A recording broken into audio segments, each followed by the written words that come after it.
నమస్కారం. అమ్మవారి ఆశీస్సులు మనందరిపైన ఉండాలని మనస్ఫూర్తిగా కోరుకుంటున్నాను. ఈ నెల ఫిబ్రవరి 15వ తేదీన మహాశివరాత్రి పర్వదినము. ఈ రోజున శివరాత్రికి ఏం చేయాలి, ఎలా జరుపుకోవాలి? శివరాత్రే యోగరాత్రి. శివరాత్రికి రోజున ప్రకృతిలో ఉండే తరంగాలు, అంతరిక్షం నుంచి వెలువడే కాస్మిక్ కిరణాలు విశ్వమానవ వికాసానికి, మనిషి తన పరిపూర్ణమైన రూపానికి తెలుసుకోవడానికి, ఆత్మ సాక్షాత్కారానికి తోడ్పడతాయి. అందుకే శివరాత్రికి కొన్ని ప్రత్యేక నియమాలు విధించారు మన పెద్దలు. మొదటిది ఉపవాసము. శివరాత్రికి చేసే ఉపవాసానికి, జాగరణకు విశేష ప్రాధాన్యం ఉంది. శివరాత్రి రోజున అందరూ కూడా ఉపవాసం చేయాలి అని శాస్త్రం చెప్తుంది. చిన్నపిల్లలకు, ముసలి వాళ్లకు, అనారోగ్యంతో బాధపడే వాళ్లకు, గర్భవతులకు, ఔషధ సేవనం చేయాల్సిన వాళ్లకు మినహాయింపు ఇచ్చింది శాస్త్రము. ఇక ఉపవాసం ఉండే ముందు రోజు ఉపవాసము, మరుసటి రోజు మాంసాహారము, గుడ్డు మొదలైనవి కూడా తినకూడదు. మద్యపానం చేయకూడదు. ఎలాగూ ఉపవాసం చేస్తూ ఉన్నాం కదా, ఉదయం లేస్తే ఆకలి తట్టుకోవడం కష్టమని ఆలస్యంగా లేస్తారు కొందరు. ఇక అలా చేయకూడదు. ఉపవాసం ఉండే రోజు ఉదయము సూర్యోదయానికి ముందే నిద్రలేచి తలపై నుంచి స్నానం చేసి, ఈరోజు నేను శివునకు ప్రీతికరంగా శివరాత్రి ఉపవాసం చేస్తూ ఉన్నాను అని సంకల్పం చెప్పుకోవాలి. ఉపవాసం అనే పదానికి అర్థము దగ్గరగా ఉండటము అని. భగవంతునికి మనస్సును, ఇంద్రియాలను దగ్గరగా జరపడమే ఉపవాసము.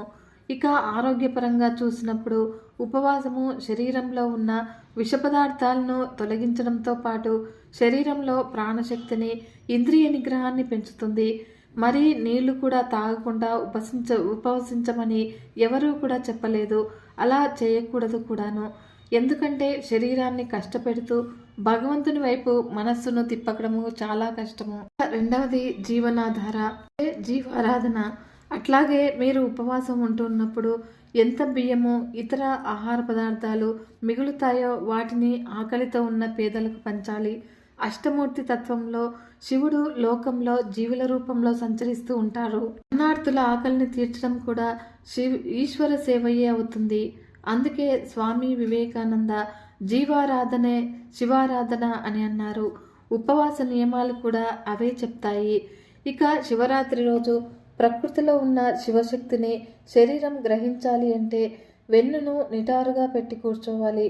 అంటే కూర్చునే సమయంలో ముందుకు వంగి కూర్చోవడం లాంటివి చేయకుండా మీ వెన్నపూసను నిటారుగా ఉండేలాగా కూర్చోవాలి, నిలబడాలి. ఇక మౌనవ్రతము. శివరాత్రి రోజు చేసే మౌనవ్రతము చాలా అద్భుత ఫలితాలను ఇస్తుంది. మానసిక ప్రశాంతతను చేకూరుస్తుంది. మౌనం అనగానే నోరు మూసుకొని కూర్చోవడము అని భావించవద్దు. వ్రతంలో త్రికరణములు అంటే మనోవాక్కాయములు ఏకం కావాలి. మనసును మౌనం ఆవరించినప్పుడు మౌన వ్రతము సంపూర్ణమవుతుంది. అందువల్ల అనవసరమైన ఆలోచనలను, వాదనలను కట్టిపెట్టి మనసును శివునిపై కేంద్రీకరించాలి. అవసరమైతే శివాలయానికి వెళ్ళండి. అక్కడ రుద్రాభిషేకం చేస్తారు. రుద్రము ఒకసారి చదవటానికి అరగంట పడుతుంది. మీరు అభిషేకం చేయించుకోకపోయినా పర్వాలేదు. శివాలయంలో ప్రశాంతంగా కళ్ళు మూసుకొని కూర్చుని పండితులచే చదవబడుతూ ఉన్నటువంటి రుద్ర నమ్మకాలను వినండి. ఆ తర్వాత వచ్చే ఫలితాలను చూడండి. ఇక ఉద్యోగస్తులు, ముఖ్యంగా ప్రైవేట్ రంగంలో పనిచేస్తున్న వారికి ఆ రోజు సెలవు ఉండకపోవచ్చు. విదేశాల్లో చదువుతున్నటువంటి విద్యార్థులకు అదే పరిస్థితి ఎదురు కావచ్చు. మరి అలాంటప్పుడు ఏం చేయాలి? అవసరమైనంత వరకే మాట్లాడండి. అనవసరమైన మాటలు కట్టిపెట్టాలి. ఎవరితోనూ కూడా గొడవ పడకూడదు. తిట్టకండి. సాధ్యమైనంత వరకు కూడా తక్కువగా మాట్లాడాలి. ఇంటికి వచ్చాక కాళ్ళు, చేతులు, ముఖము శుభ్రపరచుకుని శివుడి ముందో ఆలయంలోనో కాసేపు కన్నులు మూసుకుని మౌనంగా కూర్చోవాలి. ఇక అభిషేకము. శివుడు అభిషేక ప్రియుడు. శివునికి కాసిన్ని నీరు పోసి సంతోషంతో పొంగిపోతాడు. శివరాత్రి రోజున అందరూ కూడిన వర్ణ, లింగ, జాతి, కుల భేదం లేకుండా శివుడిని అర్చించడం వలన, అభిషేకించడం వలన ఆ సదాశివుని అనుగ్రహంతో జీవితానికి పట్టిన పీడ కూడా తొలగిపోతుంది. ఇక జాగరణ. శివరాత్రికి చేసే జాగరణ మనలో ఉన్న శివతత్వాన్ని జాగృతం చేస్తుంది. జాగరణము మనలో ఉన్న శివుడిని జాగృతం చేస్తుంది. తమస్సును తొలగిస్తుంది. సినిమాలు చూస్తూనో పిచ్చి కబుర్లు చెప్పుకుంటూనో కాలక్షేపం చేస్తూనో చేసే జాగరణకు అది జాగరణ అవ్వదు, కాలక్షేపం మాత్రమే అవుతుంది. అప్పుడు పుణ్యం రాకపోగా ఆ సమయంలో మాట్లాడిన చెడు మాటల వలన పాపం వస్తుంది. మంత్రజపము శివరాత్రి మొత్తము కూడా శివనామంతో ఓం నమ శివాయ అనే శివపంచాక్షరి మహామంత్ర జపము స్మరణతో జాగరణ మీలో నిక్షిప్తమై ఉన్నటువంటి అనంతమైన శక్తిని జాగృతం చేస్తుంది. శివోహం అనే భావనను కల్పిస్తుంది. శివరాత్రి మరునాడు ఉదయము శివాలయాన్ని సందర్శించి ప్రసాదం తీసుకుని ఇంటికి వచ్చి భోజనం చేసి ఉపవాస వ్రతాన్ని ముగించాలి. అందరూ కూడా గుర్తుపెట్టుకోవలసినటువంటి ముఖ్యమైన విషయము, శివరాత్రి రోజున ఉపవాసము జాగరణ చేసిన వారు తర్వాతి రోజు రాత్రి వరకు నిద్రించకూడదు, అప్పుడే సంపూర్ణ ఫలం దక్కుతుంది అని చెప్తారు. ఇంకా ఈ రోజున శివరాత్రి నోమును ఆచరించాలి. ఇక శివరాత్రి నోముకు సంబంధించిన ఒక కథ ద్వారా తెలుసుకుందాము. పూర్వకాలంలో ఒకానొక దేశంలో ఒక బ్రాహ్మణ పండితుడు ఉండేవాడు. అతడు ఎంతటి విద్యా సంపన్నుడో అంతటి దారిద్ర్యము అతడిని వేధిస్తూ ఉండేది. ఎంత ప్రయత్నించినా కూడా చేతికి చిల్లి గవ్వైనా కూడా లభించేది కాదు. ఇందుకు జతగా అతడి ఆరోగ్యం కూడా అంతంత మాత్రంగానే ఉండేది. ఇక ఈ దుర్భర పరిస్థితులతో మరొకరిని యాతన పెట్టడం ఇష్టం లేక దేనికని వివాహం చేసుకోలేదు. నా అన్నవారు ఎవరూ లేక సేవలు చేసే ఇల్లాలు లేక అతడు ఎంతగానో బాధపడుతూ ఉండేవాడు. ఇక క్రమక్రమంగా అతడికి జీవితం మీద విరక్తి కలిగింది. ప్రాణాలు తీసుకోవడము శాస్త్రసమ్మతం కాదు అని, నారు పోసిన వాడు నీరు పొయ్యకపోతాడా అని కాలాన్ని గడుపుతూ ఉండేవాడు. ఇలా ఉండగా క్రమక్రమంగా ఓర్పు నశించింది. ఇంకా ప్రాణత్యాగం ఒక్కటే తనకు తప్పనిసరి అని మార్గమని నిర్ణయించుకున్నాడు. నీటిలో పడాలి, అగ్నికి ఆహుతి కావాలి, కత్తి కటార్లతో పొడుచుకోవాలి, విషాన్ని తినాలి అని పలు విధాలుగా ఆలోచిస్తూ క్రమంగా నిద్రలోకి ఒదిగిపోయాడు. ఇక నిద్రలో అతనికి పరమేశ్వరి సాక్షాత్కరించి, పోయి ప్రాణం తీసుకోవాలని దేనికి ప్రాకులాడుతావు, సదాశివుడు కన్నా దయామయుడు లేడు, ఆ శంకరుని కరుణా కటాక్షములను పొంది తరించు అని చెప్పింది. ఇక మేల్కొన్నటువంటి ఆ విప్రుడు ఒక పండితోత్తముని దగ్గరకు వెళ్ళి తన బాధలను, తనకు వచ్చినటువంటి కలను చెప్పి శివకరుణ కొరకు తాను ఏమి చెయ్యాలి అని ప్రశ్నించాడు. అతను, ఓ విప్రోత్తమ, పార్వతీ పరమేశ్వరులు జననీ జనకులు కదా, జగదంబ నిన్ను కరుణించి ఈశ్వర కటాక్షం పొందమని ప్రబోధించింది. ధన్యుడవు. శివునకు ప్రీతి అయిన రోజు శివరాత్రి. ప్రతి మాసంలో ఆఖరి 3వ రోజు శివరాత్రి అవుతుంది. ఆనాడు నీవు నదీ స్నానం చేసి ఉపవాసం ఉండి ఆ రాత్రంతా కూడా శివనామార్చనతో జాగరం గడిపి ప్రత్యూష కాలంలో శివలింగాన్ని పూజించి ఇలా మహాశివరాత్రి వరకు గడుపు. ఆనాడు కలిగినటువంటి మేరకు ఎవరికైనా ఒకరికి ఒక ఫలమో తృణమో ఇచ్చి నమస్కరించి వారి ఆశీస్సులు పొందు. నీ బాధలు అన్నీ కూడా తీరుతాయి, దారిద్ర్యము తొలగిపోతుంది, ఆరోగ్యవంతుడవు అవుతావు అని చెప్పగా ఆ ప్రకారంగా భక్తి శ్రద్ధలతో శివరాత్రి నోము నోచుకుని అతడు జీవితాంతము సుఖముగా ఉన్నాడు. ఈ రోజున ఉద్యాపనగా మాస శివరాత్రి రోజున శివలింగార్చనతో నిరాహార జాగరము చేయాలి. ఇలా సంవత్సర కాలము ప్రతి మాస శివరాత్రి రోజున చేసి ఆ మర్నాడు ఒక నిరుపేదకు కలిగిన మేరకు దానం చెయ్యాలి. మహాశివరాత్రి పర్వదినాన క్షణమైన వ్యర్థం చెయ్యక శివాక్షరిని జపించాలి. శివునకు అర్చన చేయాలి. ఆ రోజున శక్తి కలిగిన మేరకు అన్నదానము, ఆర్థిక సహాయము నిరుపేదలకు అందించాలి. వారి ఆశీస్సులు పొందాలి. ఈ రోజున శ్రీశైలంలో వెలిసినటువంటి ఉబ్బలి బసవన్న గురించి తెలుసుకుందాము. పూర్వము శ్రీశైల ప్రాంతంలోని బ్రహ్మగిరి సమీపంలో ఒక మహాశివభక్తుడైన విశ్వబ్రాహ్మణ మహాశిల్పి ఉండేవాడు. ఆయన ఒకసారి మల్లికార్జున స్వామిని సేవించడానికి శ్రీశైలం వచ్చాడు. అలా స్వామివారిని పూజించి ఇంటికి చేరినటువంటి శిల్పి సదా ఆలయాన్ని గురించే ఆలోచించడం ప్రారంభించాడు. తన శిల్పకళా నైపుణ్యంతో శ్రీశైల ఆలయ ప్రాంగణంలోనూ బయట కూడా మహత్తరమైన నందులను నెలకొల్పాలి అని అనుకున్నాడు. ఇక ఉత్సాహంతో పనిని ప్రారంభించాడు. శిల్పి నక్తవ్రతాన్ని పాటిస్తూ 40 రోజులలో 2 మహత్తరమైన నందులను తయారు చేశాడు. నక్తవ్రతము అంటే పొద్దున్నుంచి కూడా భోజనం చేయకుండా రాత్రి శివపూజ చేసి భుజించడాన్ని నక్తము అని అంటారు. ఆ నందులు కవల పిల్లల్లాగా ఒకే రూపుతో ముచ్చటగా ఉన్న నందులను చూసి ఆనందించాడు. కానీ ఏమి లాభము? వెంటనే విచారంలో మునిగిపోయాడు. ఈ మహత్తర పెద్ద నందులను శ్రీశైలానికి ఎలా చేర్చాలి అన్నదే అతని బాధ. ఇక మధ్యలో పాతాళ గంగను కూడా దాటాలి, మరి నిద్ర కూడా పట్టలేదు. ఇక అర్ధరాత్రి గడిచాక మత్తు వచ్చినట్లు కళ్ళు మూసుకున్నాడు శిల్పి. అప్పుడు వెంటనే ఒక కలలో స్వామివారు కరుణించాడు. స్వామి శిల్పితో ఇలా అన్నాడు: భక్త, నీ సంకల్పము మహత్తరమైనది, నీ శ్రమ ఫలించింది. ఇదిగో ఈ పలుపుత్రాలను తీసుకుని నందుల మెడలకు తగిలించు, వెనుతిరిగి చూడకుండా శ్రీశైలం చేరుకో అనగానే వెంటనే కళ్ళు తెరిచాడు శిల్పి. ఇక ఎదురుగా పల్పుత్రాలు కనిపించాయి. సంతోషంతో ఉక్కిరిబిక్కిరయ్యాడు. వెంటనే త్రాళ్లను నందుల మెడలకు తగిలించాడు. త్రాళ్లను చేతపట్టి శ్రీశైలానికి బయలుదేరాడు. ఇక తెల్లవారుజాము పాతాళ గంగను చేర్చుకున్నాడు. అలాగే కృష్ణానదిని దాటసాగాడు. ఇక నీటిలో కొంత దూరం వెళ్ళాడు. రెండవ ఒడ్డుకు చేరబోతూ ఉన్నాడు. ఇక ఒక నంది అతని ముందు ఉన్నది, ఇంకొకటి వెనుక వస్తూ ఉన్నది. వెనుక వస్తున్న నంది కాళ్ళు నీళ్లలో మధ్య ఇరుక్కుని అది రావడం మానేసింది. ఇక కంగారుగా నంది ఎందుకు కదలడం లేదు అని కొంచెం పక్కకు తిరిగి చూశాడు శిల్పి. అంతే, కాలు పైకి లాక్కుంటూ ఉన్నటువంటి నంది చైతన్యం కోల్పోయి మళ్ళీ శిలగా మారిపోయింది. శిల్పి చేసేది ఏమీ లేక దాన్ని అక్కడే వదిలి ఒక నందితోనే శ్రీశైలం చేరాడు. ఇప్పుడు శ్రీశైలంలో ఉన్న నంది ఆ మహాశిల్పి చేసినదే. ఇది యథార్థ గాథ. ఊబి నుంచి కాలు పైకి లాక్కుంటూ శిలగా మారిపోయిన నంది ఉబ్బలి బసవన్న అని పిలువబడుతూ ఇటీవలి కాలం వరకు కూడా భక్తులకు దర్శనమిచ్చేది. శ్రీశైలం ప్రాజెక్టు వల్ల పాతాళ గంగలో మునిగిపోయిన నంది 700 అడుగుల లోతున నీటిలో ఇప్పటికీ ఉందట. ఆ పాతాళ గంగలో మునిగి ఉన్న రెండవ నంది ఉబ్బలి బసవడు.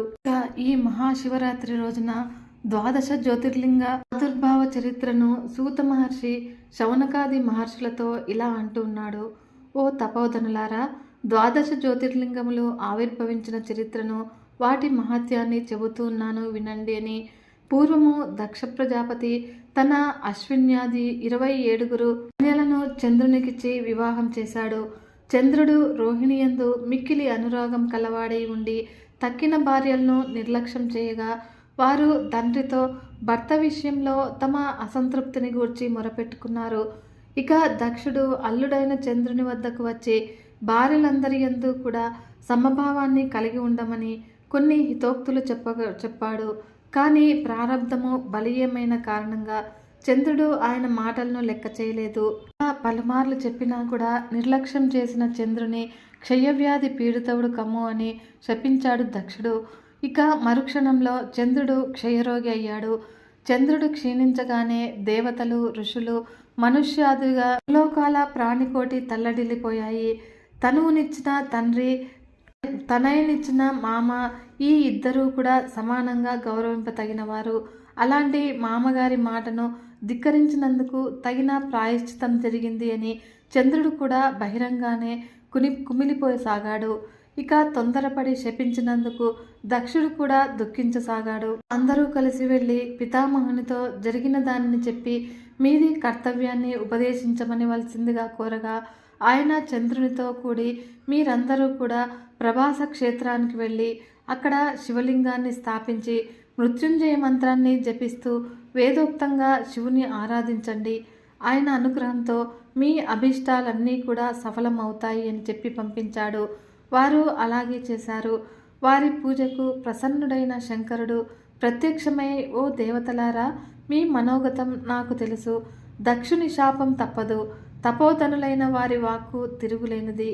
ఇక ఈ పైన చంద్రుడు ప్రతిరోజు షోడశకళ ప్రపూర్ణుడై ప్రకాశించటం అనేది ఉండదు. లోకహితాన్ని కోరి నేనొక వరాన్ని ఇస్తూ ఉన్నాను. ఓ చంద్ర, ఈ పైన నీ కళలు శుక్లపక్షంలో దినదినానికి 1 చొప్పున వృద్ధి చెంది పూర్ణిమ నాడు మాత్రము 16 కళలతో ప్రకాశిస్తావు. ఆపై కృష్ణపక్షంలో ప్రతిరోజు ఒక్కొక్క కళ క్షయించి అమావాస్య కళ అనేది లేకుండా పూర్తిగా క్షయిస్తావు అని వరమిచ్చాడు. ఇక శంకరుని పలుకులకు సంతుష్టానంతరంగులైన దేవతలు, మహాదేవ, హే కృపాసింధో, నీ అనుగ్రహంచే లోకాలకు ముప్పు తప్పింది. మాదొక విన్నపము. జరిగిన దానికి నిదర్శనంగా పార్వతితో కూడి ఈ క్షేత్రంలో స్థిరంగా ఉండిపో. చంద్రునిపై కరుణ చూపించినట్లుగానే మానవులపై కూడా నీ మహిమను విస్తరించు అని ప్రార్థించాడు. అంతటా శంభుడు తదాస్తు అని పలికి తన తేజస్సును అక్కడ నిలిపి అంతర్ధానమయ్యాడు. ఇక దేవతలు అక్కడ ప్రతిష్ఠించిన కుండానికి చంద్రకుండము అని పేరు. కుండంలో మానకుండా 6 నెలలు స్నానం చేస్తే క్షయ, కుష్టు మొదలైన సమస్తమైన వ్యాధులు నశిస్తాయి. చంద్రుని పేరుతో వెలిసినటువంటి లింగమే సోమనాథేశ్వర జ్యోతిర్లింగము. మల్లికార్జున జ్యోతిర్లింగ ఆవిర్భావం గురించి సూత మహర్షి మునులతో ఇలా అంటూ ఉన్నాడు. మునులారా, కుమారస్వామి వృత్తాంతాన్ని మీకు రుద్ర సంహిత కుమారఖండంలో చెప్పాను. కుమారస్వామి తనకంటే ముందు గణేశునికి వివాహం చేశారు అనే కారణంగా తల్లిదండ్రుల మీద కినికిసి క్రౌంచ పర్వతాన్ని ఆశ్రయించుకుని ఉంటూ వచ్చాడు. ఇక పుత్రప్రేమచే పార్వతీ పరమేశ్వరులు కుమారునికి నచ్చజెప్పి తమ కైలాసానికి తోడుకొని వద్దాము అనే సంకల్పంతో క్రౌంచ పర్వతం దగ్గరకు వెళ్ళారు. వారు వస్తున్నారు అని తెలిసి షణ్ముఖుడు ఆ పర్వతాన్ని విడిచి 3 యోజనాల దూరం వెళ్ళి అక్కడ ఉన్నాడు. ఇక పార్వతీ పరమేశ్వరులు అప్పటి నుంచి ఆ క్రౌంచ పర్వతం మీద జ్యోతిస్వరూపులై నిలిచి ఉన్నారు. వారు కుమారుని చూచుటకై అమావాస్య రోజున శంభుడు, పూర్ణిమ నాడు పార్వతీదేవి స్వయంగా వచ్చి ఆ పర్వతం మీద ఉంటారు. ఆనాటి నుంచి ఆ గిరి మీద మల్లికార్జున లింగం వెలిసి ముల్లోకాలలో విఖ్యాతమైంది. మహాకాళేశ్వర ఆవిర్భావం గురించి మీకు మహాకాళేశ్వర జ్యోతిర్లింగ ఆవిర్భావం చరిత్రను, దాని మహత్యాన్ని చెబుతున్నాను వినండి అంటూ పూర్వము అవంతి నగరంలో వేదకర్మరతుడు, వేదాధ్యయన సంపన్నుడు, నిత్యాగ్నిహోత్రి, శివార్చన శీలుడు అగు ఒక బ్రాహ్మణుడు ఉండేవాడు. అతనికి 4 కొడుకులు, తండ్రితో సమానులు. పెద్దవాని పేరు దేవప్రియుడు, రెండవవాడు ప్రియమేధసుడు, మూడవవాడు సుకృతుడు, 4వవాడు ధర్మవాహి. వారి శీలము, తపస్సు కారణంగా అవంతి నగరము బ్రహ్మ తేజస్సుతో ప్రకాశిస్తూ గొప్ప కీర్తి ప్రతిష్టలను పొందింది. ఇక ఆ కాలంలో రత్నమాల పర్వతం మీద దూషణాసురుడు అనే రాక్షసుడు వైదిక ధర్మం మీది ద్వేషంతో దానికి ఆధారభూతులైన బ్రాహ్మణులను హింసిస్తూ ఉండేవాడు. ఇక అవంతి నగర కీర్తిని, ఆ 4 బ్రాహ్మణుల ధర్మనిష్టను, శివారాధన తత్పరతను గూర్చి విని వాడు నగరం మీదకు దండయాత్ర చేసి ముట్టడించాడు. నగరాన్ని వశం చేసుకుని బ్రాహ్మణులున్న చోటికి వచ్చి నిలిచాడు. వారప్పుడు పరమేశ్వర ఆరాధన నిమగ్నులై పరమేశ్వరునిపై ఉంచి ఆ రాక్షసుని పట్టించుకొనలేదు. ఇక బ్రాహ్మణుల నిర్లక్ష్యానికి మిక్కిలి కోపించినటువంటి ఆ అసురుడు ఈ బ్రాహ్మణులను చంపండి అని భటులను ఆజ్ఞాపించాడు. అప్పుడు భటులు వాని ఆజ్ఞను నెరవేర్చబోయేటంతలో ఆ బ్రాహ్మణులు పూజిస్తూ ఉన్నటువంటి పార్థివలింగ ప్రదేశంలో పెద్ద బిలం ఏర్పడి దాని నుంచి హూంకారం చేస్తూ ఒక భయంకర ఆకారం ఆవిర్భవించి క్షణంలో దూషణాసురుని, వాని సైన్యాన్ని భస్మీపటలం చేసింది.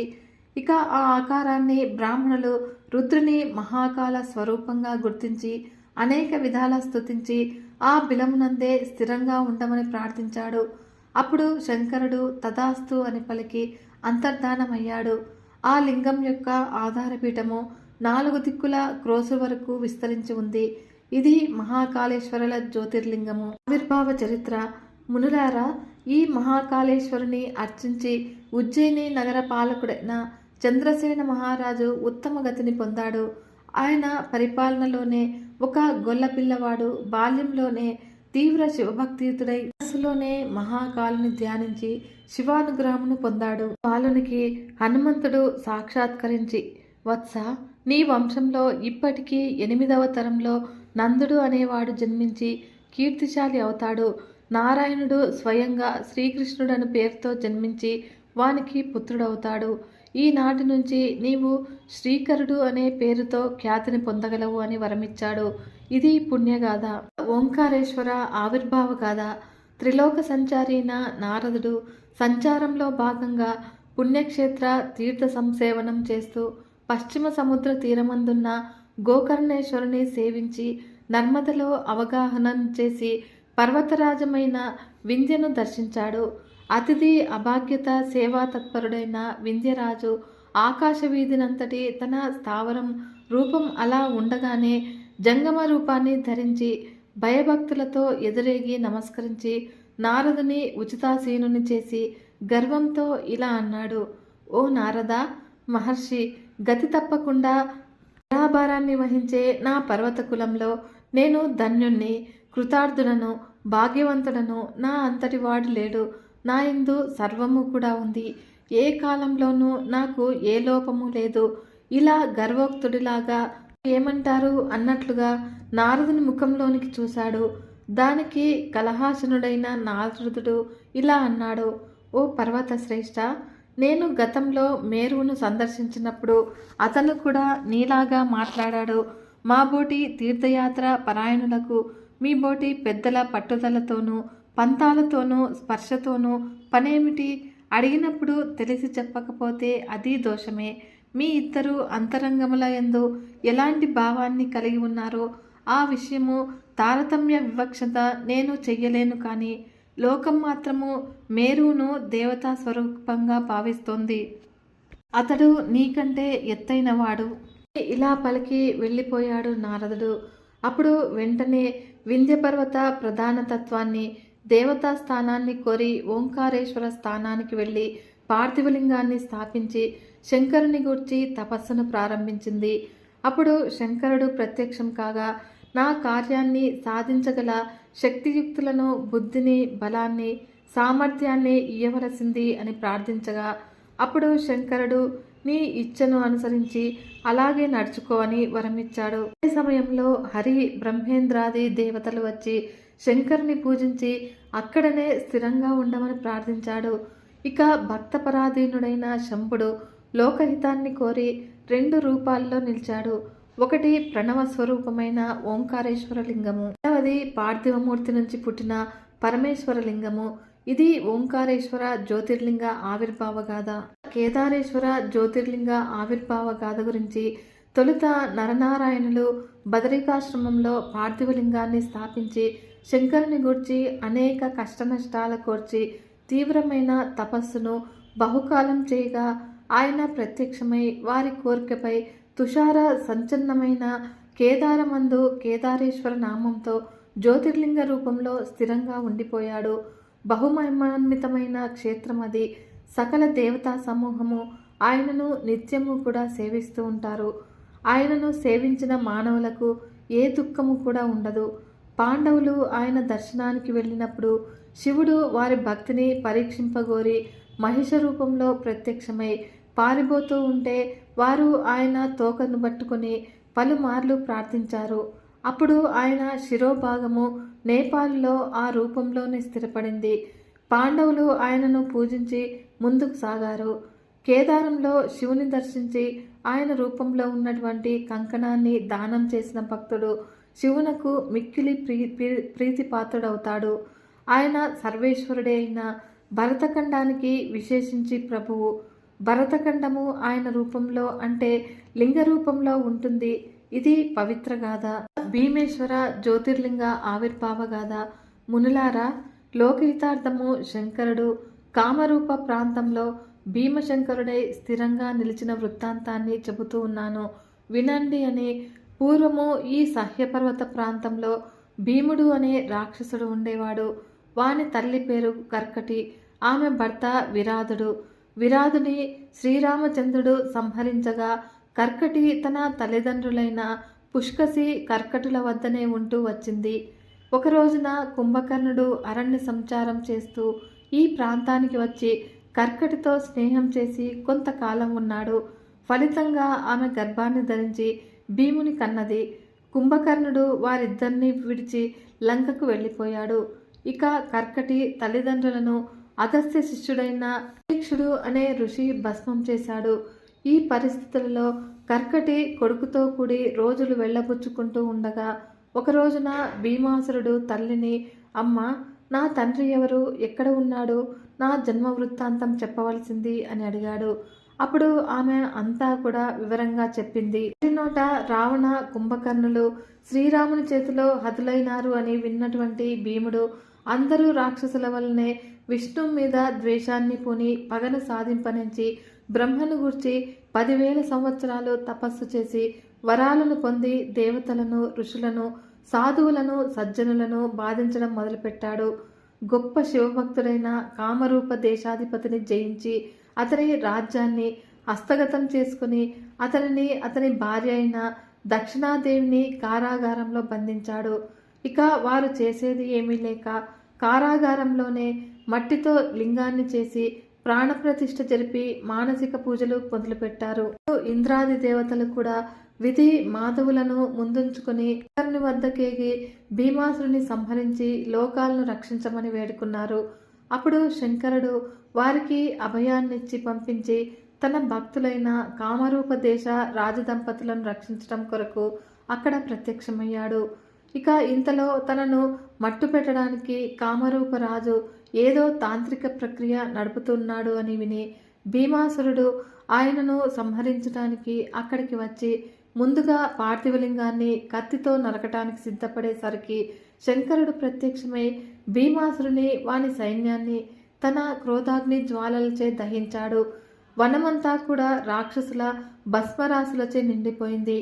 అక్కడ అనేక సిద్ధులను ఇచ్చే ఔషధులను పుట్టాయి. ఆ భస్మకు అనేక మహిమలున్నాయి. ఆ భస్మను ధరిస్తే భూత ప్రేత పిశాచాతుల బాధ ఉండదు. ఎలాంటి రోగాలైనా కూడా నయమవుతాయి. ఇప్పటికీ ఆ ప్రాంత ప్రజలు శివాగ్ని సంపర్కజననమైన ఔషధులను భస్మను ఉపయోగించుకుని అనేక ప్రయోజనాలను పొందుతూ ఉన్నారు. నారదాది మునులు, ఇతర ఋషులు, దేవతలు ప్రార్థింపగా శంకరుడు జ్యోతిర్లింగ రూపంలో అక్కడ స్థిరంగా నెలకొని ఉన్నాడు. ఇది భీమాసుర జ్యోతిర్లింగ ఆవిర్భావ గాథ. పరమ పవిత్రమైనది. కాశీ విశ్వేశ్వర జ్యోతిర్లింగ కాశీ క్షేత్ర ఆవిర్భావ చరిత్ర. మునులారా, మీకిప్పుడు కాశీ విశ్వేశ్వర జ్యోతిర్లింగ ప్రభావాన్ని, కాశీ క్షేత్ర మహత్యాన్ని గూర్చి సంగ్రహంగా చెబుతున్నాను వినండి అని. దాని చరిత్రను 100 సంవత్సరాలు చెప్పినా సమగ్రంగా వర్ణించలేము. సృష్టి అవ్యక్త స్థితిలో ఉన్నప్పుడు సృష్టికి కారణభూతమైన పరబ్రహ్మం మాత్రమే ఉండేది. అది నిత్యము, శాశ్వతము, చిదానంద ఘనము, అద్వితీయమును. ఆ బ్రహ్మమునకు రెండవ దాని యందు ఇచ్చ లేదా సంకల్పం కలిగింది. నిర్గుణ నిరాకార పరబ్రహ్మమే సగుణమై సాకారమై శివనామ విఖ్యాతిని పొందింది.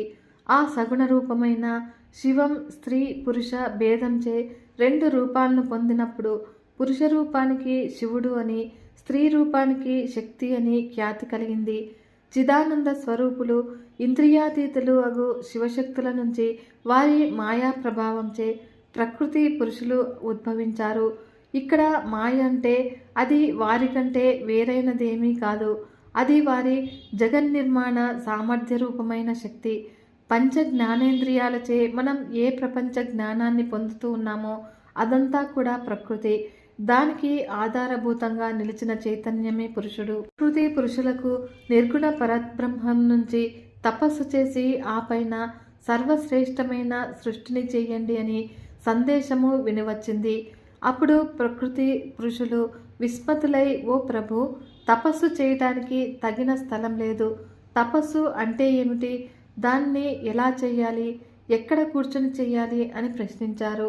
అప్పుడు నిర్గుణుడైన శివుడు తేజోగణము, శుభకరము, పంచక్రోశాత్మకము, సమస్తమైన పరికరాలతో కూడినది అగు సుందరమైన నగరాన్ని అంటే భూభాగాన్ని నిర్మించాడు.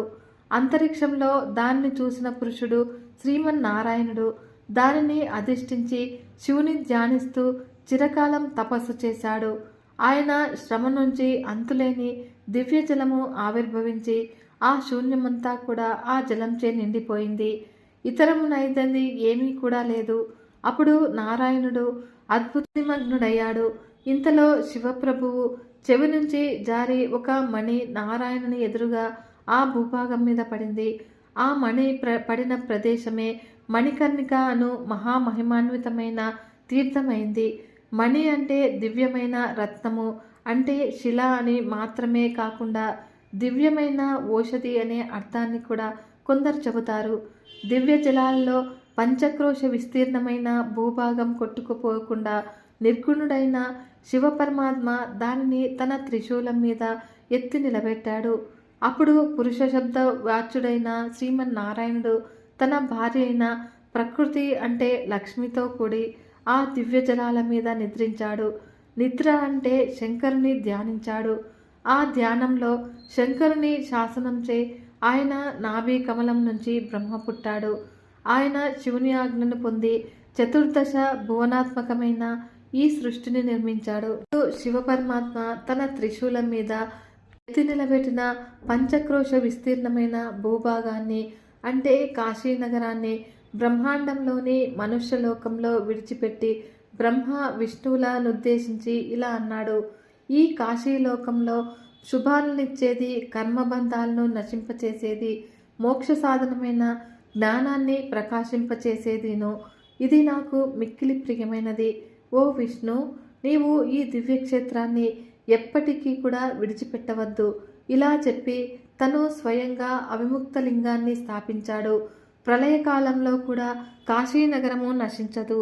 ఆ సమయంలో శంకరుడు దానిని త్రిశూలం మీద ఎత్తి పట్టుకుని తిరిగి బ్రహ్మగారు సృష్టిని చేయగానే భూమి మీదకి దింపుతాడు. కర్మలను ఆకర్షించి నశింపచేస్తుంది కనుక దీనికి కాశీ అని పేరు వచ్చింది.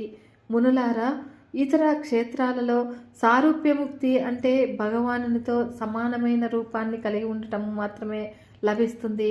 ఇక కాశీలో సాయుజ్యముక్తి అంటే భగవానుల్లో ఐక్యం కావటం లభిస్తుంది. దేవతలు సైతము ఇక్కడ మరణాన్ని కోరుకుంటారు. అంటే ఇతరుల గురించి చెప్పేది ఏముంది? కాశీనగరము బ్రహ్మ సృష్టిలోనిది కాదు. ఇది మహేశ్వరునిచే స్వయం నిర్మితము. క్షేత్రము, తీర్థము, దైవతము ఈ మూడు ముక్తిప్రదములే. ఈ మూడు కలిసిన క్షేత్రమే కాశీ. మోక్షదాయకమైన సప్తపురముల అంశాలు కాశీలో ఉన్నాయి. అవిముక్త క్షేత్రము, ఆనంద కాననము, మహాశానము, రుద్రగేహము ఈ పేర్లన్నీ కాశీకి నామాంతరములు. లక్ష తీర్థాలాడిన కాశీగా తీర్థంలో మునకవేయకపోతే మోక్షం లేదు. మరణకాలంలో జీవులకు చెవులలో శివుడు ఓంకారాన్ని ఉపదేశించి మోక్షాన్ని ఇస్తాడు. ఆ దృశ్యాన్ని చూసి అమరులు తమ వృధా జీవనానికి సిగ్గుపడుతూ ఉంటారు. చావులేని మొండి బ్రతుకులు గల బృందాలకులకు మోక్షం ఎక్కడ? తెలియకుండా సృష్టించిన అగ్ని ఎలా దహిస్తుందో అలాగే ఇచ్చ లేకుండా స్నానం చేసిన గంగా పాపాలను దహిస్తుంది. ఈ కాశీక్షేత్ర మహిమ చాలా గొప్పది. గోదావరి మరియు త్రయంబకేశ్వర జ్యోతిర్లింగ ఆవిర్భావ గాథ. పూర్వము గౌతమ మహర్షి తన భార్య అయిన అహల్యతో కూడి దక్షిణ దిక్కున గల బ్రహ్మగిరి ప్రాంతంలో తపస్సు చేసుకుంటూ ఆశ్రమ జీవితాన్ని గడుపుకుంటూ ఉండేవాడు. ఎంతటి వారికైనా కాలం ఒక్క రీతిగా వెళ్ళదు కదా. సుఖదుఖాలు కాలంలోనే సంప్రాప్తమవుతాయి. ఒకప్పుడు ఆ ప్రాంతంలో భయంకరమైన అనావృష్టి పరిస్థితులు ఏర్పడ్డాయి. ప్రాణాధారమైన నీరు, ఆహారము లభించని కారణంగా మనుషులు, పశువులు, పక్షులు, ఇతర ప్రాణికోట్లు వలసలు వెళ్ళిపోయాయి. కోట్లు అసువులు విడిచాయి. అట్టి సమయంలో తక్కిన మహర్షులందరూ కూడా పరమ తపోనిధి అయిన గౌతముని సమీపించి, ఓ కృపానిధి, పరమదయాళు, శివభక్తాగ్రగణ్య, తపోజ్ఞాననిధి, నీ తపఃప్రభావంచే వర్షాన్ని కురిపించి సకల ప్రాణికోట్ల ప్రాణాలను కాపాడండి. భూతదయను మించిన ధర్మం లేదు కదా. ఈ విషయంలో మేము అశక్తులము అని ప్రార్థించారు. అంత ధర్మనిరతుడు, సకల ప్రాణిహితుడు, సకలాంగతుడు అయిన గౌతముడు వరుణుని ఉద్దేశించి సాత్వికమైన తపస్సును చేశాడు. అప్పుడు వరుణుడు ప్రీతుడై వరాన్ని కోరుకోమనగా శాశ్వత ఫలాలను ఇచ్చేది, స్థిరమైన పుణ్యాలను అగణ్యంగా ఒసగేది, సకల ప్రాణికోట్లకు జీవనాధారమైనది, సిరి సంపదలకు ఆలవాలమైనది అగు అక్షయ జలాలను అనుగ్రహించవలసిందని గౌతముడు ప్రార్థించాడు. ఇక మహర్షి పరోపకార బుద్ధికి సంతసించినటువంటి వరుణుడు చేయి లోతు గోతిని తవ్వమని ఆదేశించగా ఆయన అలాగే చేశాడు. జలాధిపతి అయిన వరుణుడు దానిని మధురమైన అక్షయ జలాలతో నింపి ఇలా ఆశీర్వదించాడు.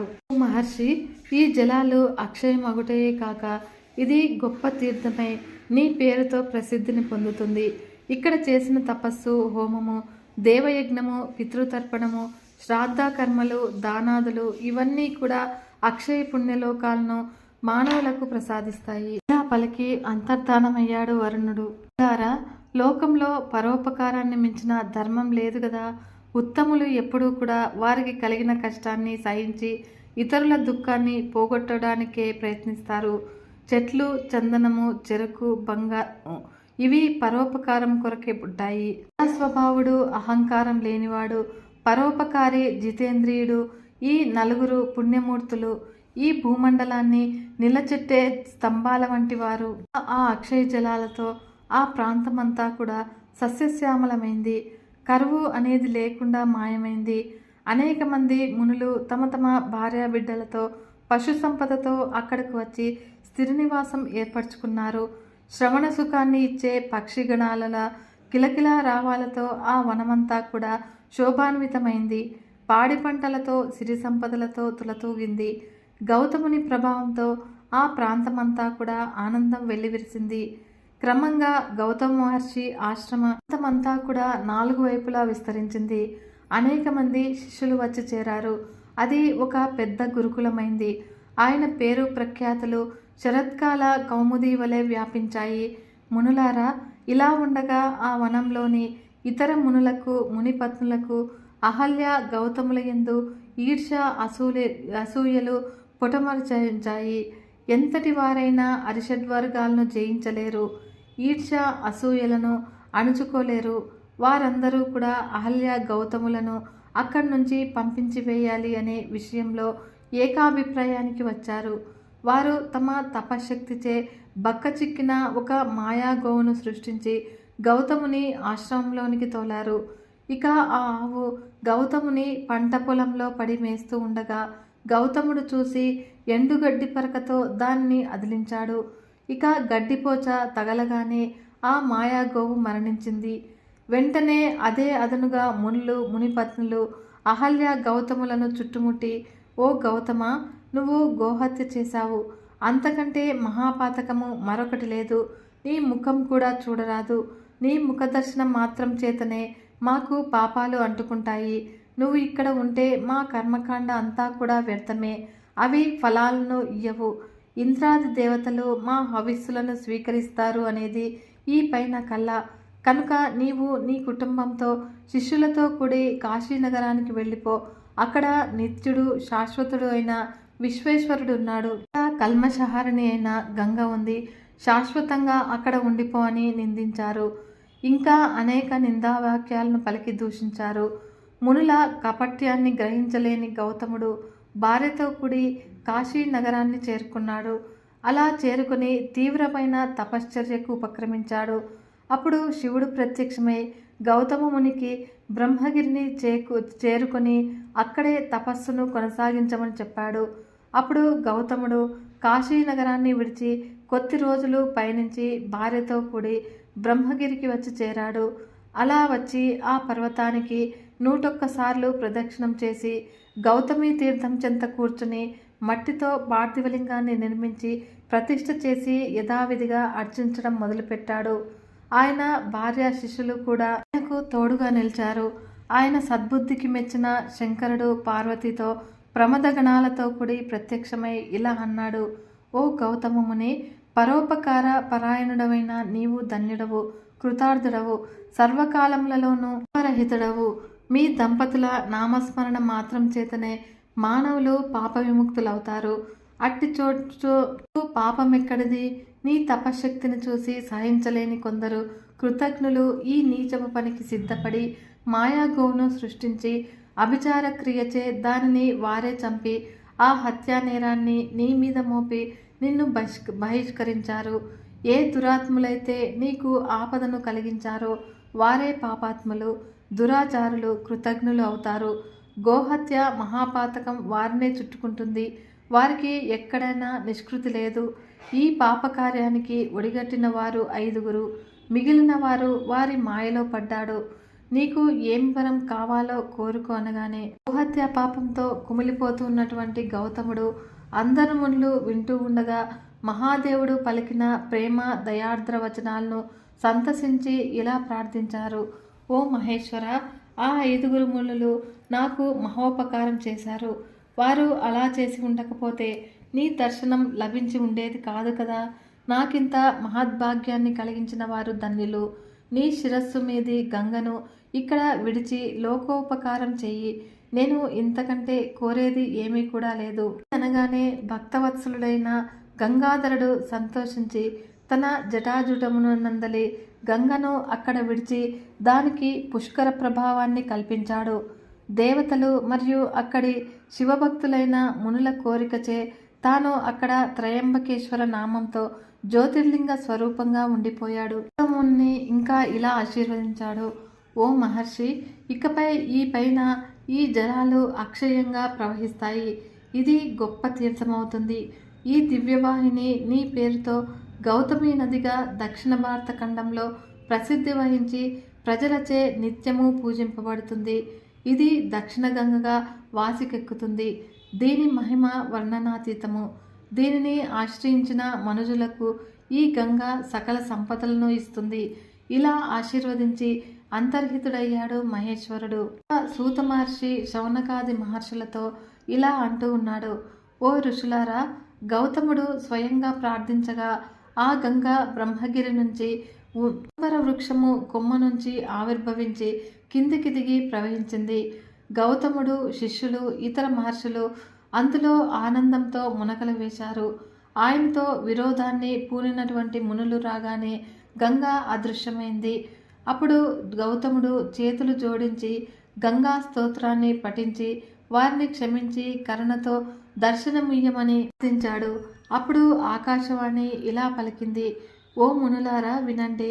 పరమ దయాళువైన గౌతముని విషయంలో ఈర్ష్యను అసూయను పొందిన వీరు పరమ దుర్మార్గులు, కృతజ్ఞులు, ద్రోహులు, పాపాత్ములు, నాస్తికులు కనుక వీరి ముఖము చూడరాదు అని అనగానే దానికి సమాధానంగా గౌతముడు, తల్లి, పాపులను ఉద్ధరించటం కొరకు ఉద్భవించిన దానవు.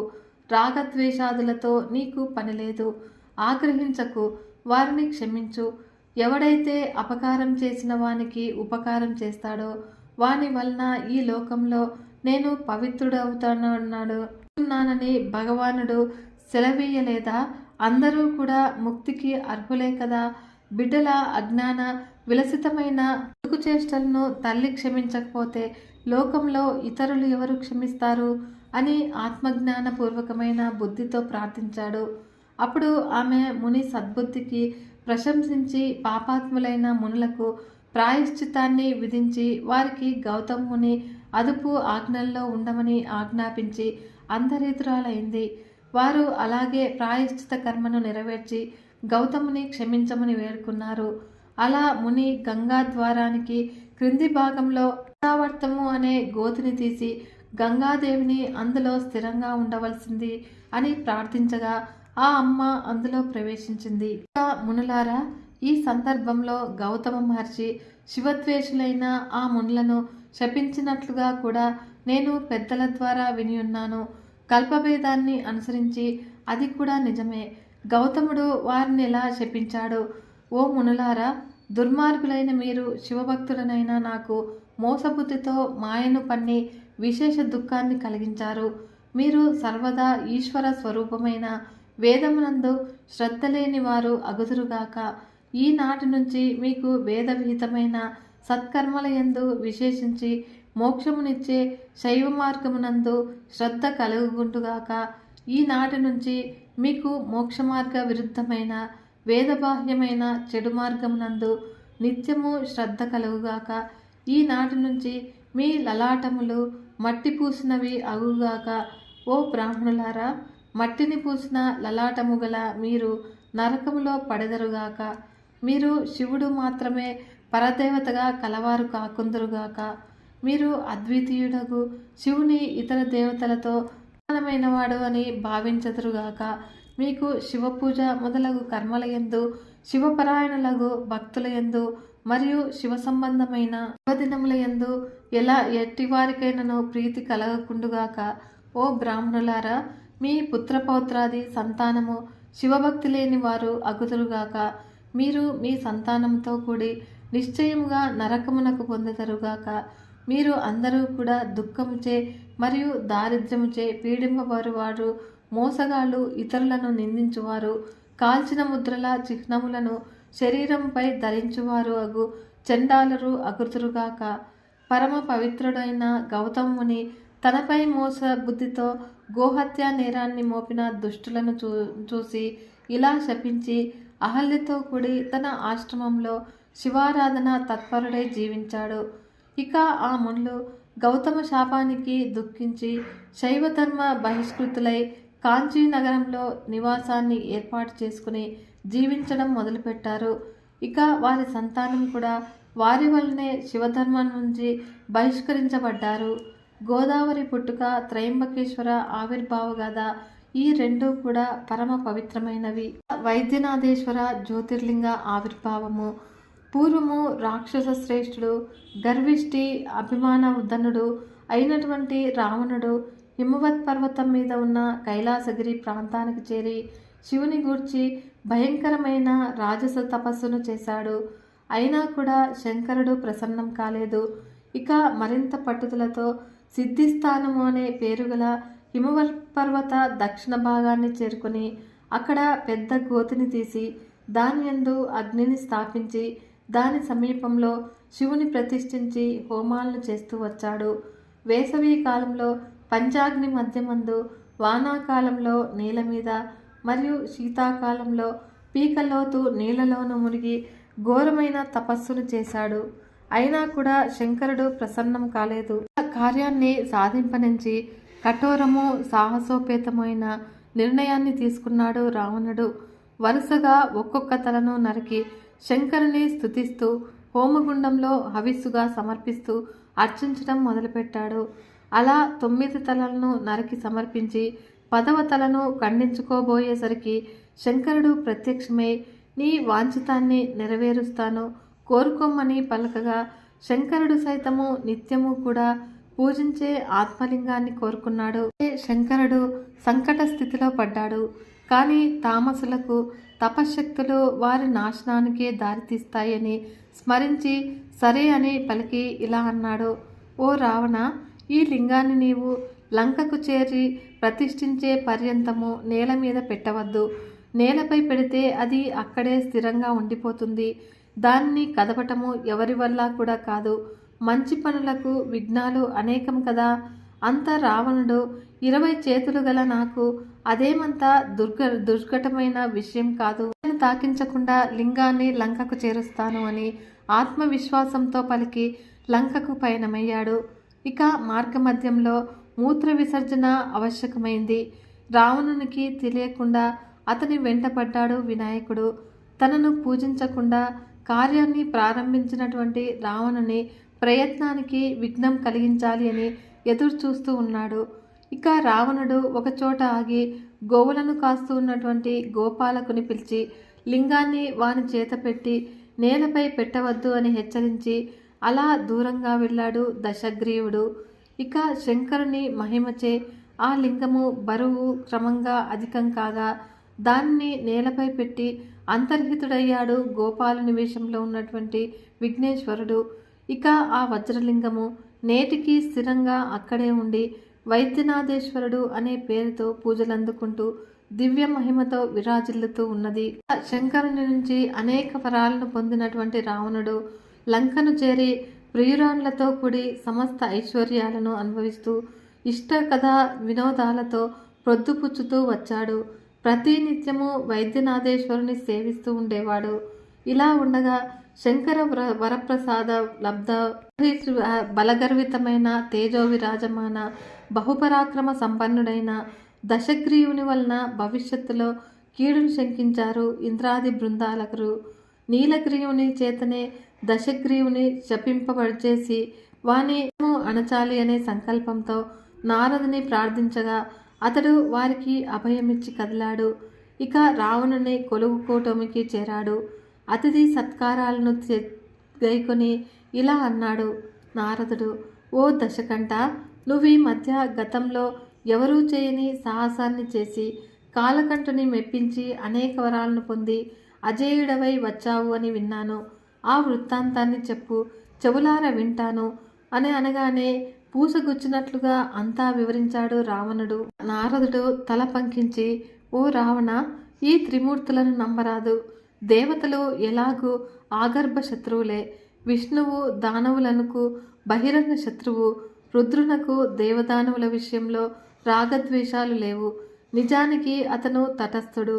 అయినా కూడా ఎంతవరకు విశ్వసించవచ్చో నాకైతే అనుమానమే. వస్తువును కొన్న చోటే పరీక్షించుకొనవలసిన అవసరం ఉంటుంది కదా. ప్రయోగ సమయంలో అది విఫలమైతే దుఃఖం తప్పదు అంటూ చాలా చక్కగా తర్కబద్ధంగా మాట్లాడి రావణుని మనసులో శంఖాబీజాలను నాటాడు. రావణుడు, నువ్వు చెప్పింది చాలా యుక్తియుక్తంగాను లోకతీతి సహజంగానూ ఉంది. నారద, ఇప్పుడు నన్ను ఏం చేయమంటావు అన్నాడు రావణుడు.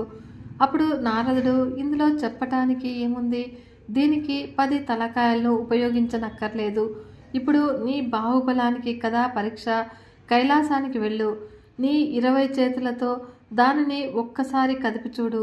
అది కదిలేనా శంకరుని వరము సక్రమమైనదే, కదలకపోతే ఉత్తిత్తి వరము.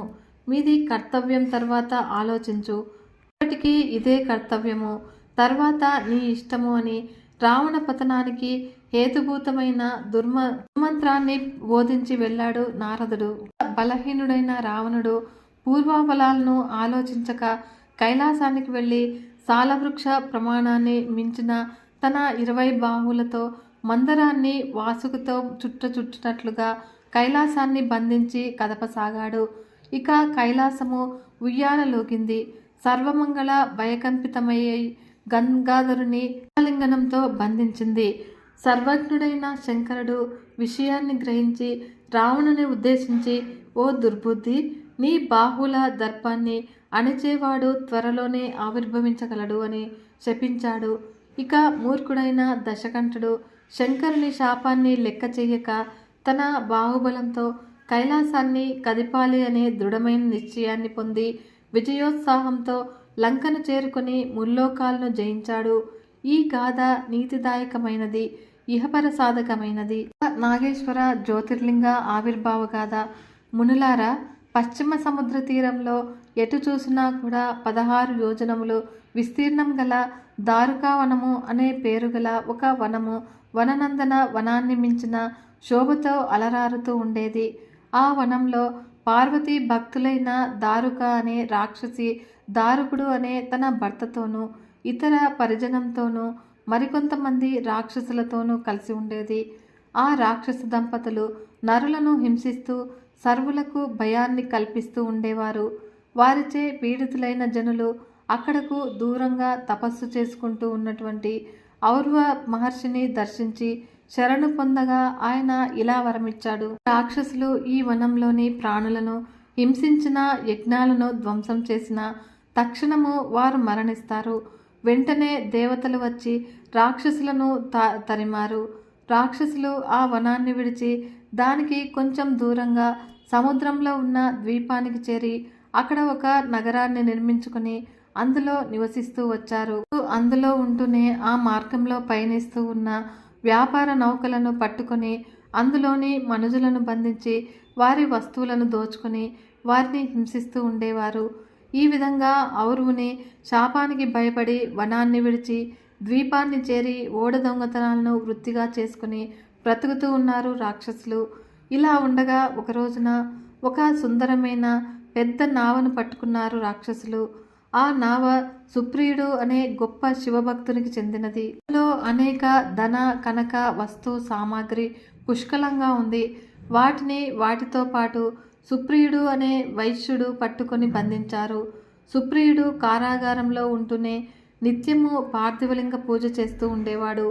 ఆ విషయాన్ని తెలుసుకున్నటువంటి దారకుడు తనను చంపటానికి ఈ కోమటి ఏదో మంత్రపూజ చేస్తున్నాడు అని అనుమానించి ఆ వైశ్యుని చంపబోగా శంభుడు ప్రత్యక్షమై రాక్షసుని సంహరించి దారుకావనంలో నాగేశ్వర నామధేయంతో జ్యోతిర్లింగ రూపంలో స్థిరంగా కొలువయ్యాడు. పార్వతీదేవి నాగేశ్వరి అను పేరుతో అక్కడ స్థిరపడింది. ఇది పవిత్ర గాథ. శ్రీ రామేశ్వర జ్యోతిర్లింగ ఆవిర్భావ గాథ. పూర్వము భూమి మీద రాక్షస పీడ అధికం కాగా సత్పురుషులకు ఆశ్రయభూతుడు స్థితిపాలకుడు అగు శ్రీ మహావిష్ణువు దుష్ట శిక్షణ మరియు శిష్టరక్షణార్థము శ్రీరాముడు కౌసల్య గర్భాన అవతరించాడు. ఆయన భార్య జనకరాజు నందిని అని అయిన సీత పితృవాక్య పరిపాలనార్థము ఆయన భార్యతోనూ తమ్ముడైన లక్ష్మణునితోనూ కూడి అరణ్యవాసం చేస్తూ ఉండగా సీతను రావణాసురుడు అపహరించాడు. ఇక భార్య వియోగంచే దుఃఖిస్తూ వనసంచారం చేస్తూ ఉండగా కిష్కింధలో సుగ్రీవునితోనూ అతని మంత్రి అయిన హనుమంతునితోనూ తద్వారా అసంఖ్యాకమైన వానర సైన్యంతోనూ పరిచయం ఏర్పడింది. రుద్రాంశ సంబోధుడైన హనుమ సహాయంతో సీతాదేవి లంకలో ఉన్నదిని తెలుసుకున్న వాడే రాముడు లంకపైకి దండయాత్రను స్థిరపడ్డాడు. దండయాత్రకు సిద్ధమైనాడు. ఆయన సనాతనమైన వేద ధర్మాన్ని చక్కగా తెలుసుకున్నవాడు కనుక వేదము రుద్రుని ఉత్కృష్టునిగా వర్ణించింది కనుక వేదశాస్త్ర మర్మజ్ఞుడైన శ్రీరాముడు రుద్రానుగ్రహాన్ని కోరి దక్షిణ సముద్ర తీరంలో శివలింగాన్ని స్థాపించి పూజించాడు. మునులారా, ఒక్క రహస్యం చెబుతున్నాను వినండి. రుద్రుడు లయకారకుడు. ఆయన అనుగ్రహం లేనిదే ఎంతటి వారికి యుద్ధంలో విజయం లభించదు. శ్రీరాముని భక్తికి మెచ్చి శంకరుడు ప్రత్యక్షమై యుద్ధంలో విజయాన్ని వరంగా అనుగ్రహించాడు. ఆపై వానర సహాయంతో సముద్రంపై సేతువును నిర్మించి లంకను చేరి రావణుని సంహరించి సీతతో కూడి అయోధ్యకు వచ్చి పట్టాభిషిక్తుడైనాడు శ్రీరామచంద్రుడు.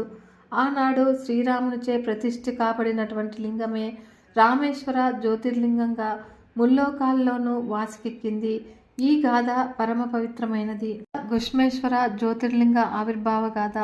ఓ తపోధనులారా, పూర్వము దేవగిరి అను పర్వతరాజ సమీపంలో భారద్వాజ గోత్రీకుడు వేదశాస్త్ర పారంగతుడు నిత్యాగ్నిహోత్రి బ్రహ్మవేత్త శివార్చనాశీలుడు అగు సుధర్ముడు అనే బ్రాహ్మణుడుండేవాడు. అతని భార్య పేరు సుదేహ. ఆమె కూడా శివభక్తి తత్పరురాలు, సుగుణాల రాశి. వారికి ఎంతకాలం గడిచినా కూడా సంతానం కలగలేదు. స్త్రీ సహజమైన మాతృప్రేమ చేత సంతానం కోసము పరితపిస్తూ ఉండేది సుదేహ. ఇక వేదాంతి అయిన భర్త ఓసి వెర్రిదాన, ఎవరికెవరు లోకంలో పిల్లలు గల వారి పాటలు చూస్తూ ఉన్నాం కదా, పుత్రుని వల్లనే ఉత్తమగతులు కలుగుతాయి అనేది కల్లా. మనం చేసుకున్న కర్మలే ఇహంలో సుఖదుఖాలకు, పరంలో ఉత్తమ లోకాలకు కారణమవుతాయి. మానవ సంబంధాలు రుణానుబంధాలే కానీ ఇతరములు ఏవీ కావు. 9 పుత్రులను కనిన గాంధారీదేవి ధృతరాష్ట్రులు చివరకు పరాధీనులైన భీముని లను సహించలేక అడవికి పోయి అక్కడ దావానలంలో చిక్కుకొని మరణించారు. దశరథ మహారాజు అంత్యకాల ఘట్టము నీవు విన్నావు కదా. సంతానం లేక పరితపించి పుత్రకామేష్టి చేసి 9 కొడుకులను కని అంత్యకాలంలో చెంత ఒక్క కొడుకు లేక వంతతో మరణించాడు. పాండవులకు సంతానం కలిగిన వారు అశ్వత్థామ చేతిలో హతులు కాగా చివరకు వారికి పుత్రశోకం మిగిలింది. శ్రీకృష్ణానుగ్రహంచే ఒక మిగిలాడు. మూలాల్లోకి వెళ్ళి తరచి చూస్తే మానవ జీవితము ఇసుక పునాది మీద కట్టిన ఇల్లు వంటిది. ఎప్పుడు కూలుతుందో తెలియదు. నీవు కూడా వంతురాలవే కదా. రామాయణం మొత్తానికి శ్రీరామచంద్రుడు, భారతం మొత్తానికి భీష్ముడు తక్క తల్లిదండ్రుల యందు భక్తి ప్రపత్తులు చూపిన తనయులు ఉన్నారంటావా చెప్పు. ఇంతకీ ఈశ్వర సంకల్పం ఎలా ఉందో అంటూ స్వాంతన వచనాలను పలికి ఓదార్చేవాడు. ఆ దంపతులు సంతానం కొరకు చేసిన ప్రయత్నాలన్నీ కూడా వ్యర్థం కాగా ఒక రోజున సుదేహ ముఖ్యంగా పుత్ర సంతాన కాంక్షను అతిక్రమించలేక భర్తను ద్వితీయ వివాహానికి ప్రోత్సహించింది. దానివల్ల వచ్చే అనర్థాలను సుధర్ముడు ఆమెకు ఎన్నో విధాలా చెప్పి చూశాడు. కానీ ఆమె చెవికెక్కించుకోలేదు. ఇక భార్య ప్రోత్సాహంతో ఆమెకు స్వయంగా చెల్లెలు అయిన గుష్మ అనే కన్యను సుధర్ముడు యథాశాస్త్రీయంగా వివాహం చేసుకుని కాపురానికి తీసుకొచ్చాడు. కూడా తీవ్రమైన శివభక్తి తత్పరురాలు కనుక ఆ ముగ్గురు నిత్యము శివారాధనలో మునిగి తేలుతూ శివుని కథలతోనే చెప్పుకుంటూ నృత్యగీత వినోదాలతో ప్రొద్దుపుచ్చుతూ సంతోషంతో కాలక్షేపం చేసుకుంటూ వచ్చారు. ప్రతినిత్యము పార్థివలింగార్చనానంతరము ఆ నిర్మాల్యాన్ని గుష్మ సమీపమందున్న చెరువులో విసర్జిస్తూ ఉండేది. ఇలా కొంతకాలము గడవగా శంకరానుగ్రహంచే గష్మ నెల తప్పింది. ఆమెకు అక్కగారైన సుదేహ దాసీదానివు కంటే ఎక్కువగా సేవలను చేస్తూ వచ్చింది. ఇక క్రమంగా గర్భం వృద్ధి చెంది నెలలు నిండగా ఒక శుభలగ్నంలో సౌభాగ్యరేఖావళి యుక్తుడు తేజశాలి అయిన కుమారుని కన్నది గుష్మ. చంద్రోదయానికి పాలసముద్రం పొంగినట్లు పుత్రోదయంతో కుటుంబ సభ్యులు, బంధువులు, ఇరుగు పొరుగు వారు అందరూ కూడా ఉప్పొంగిపోయారు. ఉయ్యాల తొట్టెలోని బాలుని బోసినవ్వులకు ఇంట్లోని వారంతా కూడా ఇంతింత అనరాని ఆనందాన్ని పొందారు. ఇక బాలుడు పెరిగి పెద్దవాడవుతూ ఉన్నాడు. అతి చంచలమైన మనస్సు యొక్క వ్యాపారము కోతి చేష్టల వంటిది కదా. దేని మీదకు దూకుతుందో తెలియదు. ద్వేషం అనేది బుద్ధికి పట్టిన కుష్టు వంటిది. బాలుడు పెరిగి పెద్దవాడయ్యే కొలది సుదేహ మనసులో ద్వేషం కూడా అధికం కాదొచ్చింది. అంతవరకు కూడా శీతల ప్రసన్నంగా ఉన్న ఆమె హృదయము ద్వేషాగ్ని జ్వాలలతో తిత్తిలాగా మండోజొచ్చింది. ఇలా కాలం గడుస్తూ ఉన్నది. ఇక కుమారునికి యుక్త వయస్సు వచ్చింది. అనుకూలవతి అయిన కన్యతో వివాహాన్ని జరిపించారు. ఇక నూతన వధూవరులు సుదేహను అన్ని విధాల అత్తగారి వల్లనే ఆదరిస్తూ వచ్చారు. అయినా కూడా ఆమె ద్వేషం చల్లారలేదు. అంతఃకరణ మాలిన్యం తొలగలేదు. దుష్టులైన వారికి కార్యకార్య విచారణ, ఉచితానుచిత వివేకము ఉండదు కదా. సృష్టిలో తామసగుణ ప్రధానమైన దోమలు, నల్లులు, ఈగలు ఇత్యాదులు సత్వగుణ ప్రధానమైన సృష్టిని బాధిస్తాయి. అలాగే మానవులలో కూడా తామస గుణాధిక్యత కలిగి జీవించే మనుషులు సత్వగుణాధిక్యత గల తాపసులను బాధించి తాము ఆనందాన్ని పొందుతారు. సుదేహ మనస్సులో ద్వేషము రోజు రోజుకు అధికం కాజొచ్చింది. ఉంచుకోలేకపోయింది. వివేకాన్ని కోల్పోయింది. నేత్రరోగి సూర్యకాంతిని చూసి ఓర్వలేనట్లుగా రతి మన్మధుల వలె ఉన్న ఆ నూతన దంపతులను చూసి కళ్ళలో నిప్పులు పోసుకుంది. ముఖ్యంగా సుబ్రహ్మణ్య స్వామిలాగా ఉన్న గుష్మ కుమారుని కడతేర్చిస్తే తప్ప తనకు మనశ్శాంతి ఉండదు అని నిశ్చయించుకొని ఒక నిషీధిలో ఉపాయంచే కడతేర్చి శవాన్ని చెరువులో పారేసి ఏమీ ఎరుగని దాని వలె ఇంటికి వచ్చి నిద్రించింది. ఇక ఉదయమే ఇంట్లోని వారు లేచి రక్తసిక్తమైన శయ్యను చూసి కుమారుడు కనిపించకపోయేసరికి హతాశయులై దుఃఖించారు. అలాంటి సమయంలో కూడా సుధర్ముడు, గుష్మ, ఆమె కోడలు శివపూజను మానలేదు. యథావిధిగా గుష్మ మధ్యాహ్న పూజానంతరము శివనిర్మాల్యాన్ని విసర్జించటానికి చెరువు వద్దకు వచ్చేసరికి కుమారుడు అమ్మ అంటూ ఆప్యాయంగా పలకరిస్తూ వచ్చి ఆమె పాదాలకు నమస్కరించారు. ఆమె హత్యకు గురైన తన కుమారుడు సజీవుడై తిరిగి రావటము కేవలము భక్తవత్సలుడైన శివుని అనుగ్రహంగా భావించి భక్తి పారవశ్యంతో శరీరము పులకాంకితంగా కాగా ఆనందాశ్రువులు చెక్కిళ్లపై జార చేతులు జోడించి శంకరుని అనేక విధాలా స్తుతించింది. అప్పుడు శంకరుడు ప్రత్యక్షమై వరాన్ని కోరుకొమ్మనగా, తండ్రి ఈశ్వర, ఈ విషయంలో నా అక్కగారైన సుదేహను శిక్షించకు. నన్ను అనుగ్రహించినట్లుగానే నువ్వు ఇక్కడ స్థిరుడవై ఉండి నీ దర్శనానికి వచ్చే భక్తులను కూడా అనుగ్రహించు అని ఆమె ప్రార్థించింది. ఇక ఆనాటి నుంచి శంకరుడు గుష్మ పేరుతో గుష్మేశ్వర జ్యోతిర్లింగంగా స్థిరపడి భక్తులకు భోగమోక్షాలను ప్రసాదిస్తూ ఉన్నాడు. ఇది పరమ పవిత్రమైన గాథ కనుక మునులారా, మీకింతవరకు కూడా 12 జ్యోతిర్లింగ ఆవిర్భావ గాథలను, వాటి మహత్యాన్ని చెప్పాను. ఇవన్నీ కూడా పాపహరములు, పుణ్యప్రదములును, భుక్తి ముక్తి దాయకములు. ఈ విధంగా సూత మహర్షి శౌనకాది మహామునులకు 12 జ్యోతిర్లింగ ఆవిర్భావ గాథలను వివరించాడు. పరమేశ్వరుని అనుగ్రహము మనందరిపైన ఉండాలని మనస్ఫూర్తిగా కోరుకుంటున్నాను. ఈ వీడియో కనుక మీకు నచ్చినట్లయితే చిన్న లైక్ చేసి మన ఛానల్ని ఇంతవరకు సబ్స్క్రైబ్ చేసుకోకుంటే సబ్స్క్రైబ్ చేసుకొని సపోర్ట్ ఇవ్వండి ఫ్రెండ్స్.